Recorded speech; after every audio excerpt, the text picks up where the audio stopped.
বিসমিল্লাহির রহমানির রহিম। আমি মরহুমা বেগম খালেদা জিয়ার বড় সন্তান তারেক রহমান। আমি আজকে এখানে উপস্থিত সকল ভাইয়েরা এবং বোনেরা যারা উপস্থিত আছেন, মরহুমা বেগম খালেদা জিয়া জীবিত থাকাকালীন অবস্থায় যদি আপনাদের কারো কাছ থেকে কোনো ঋণ নিয়ে থাকেন, দয়া করে আমার সাথে যোগাযোগ করবেন, আমি সেটি পরিশোধের ব্যবস্থা করব ইনশাআল্লাহ।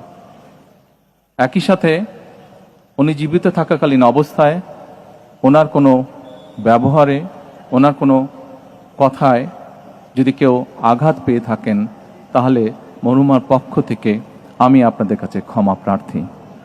দোয়া করবেন আল্লাহ তাআলা যাতে ওনাকে বেহেশত দান করেন। আসসালামু আলাইকুম।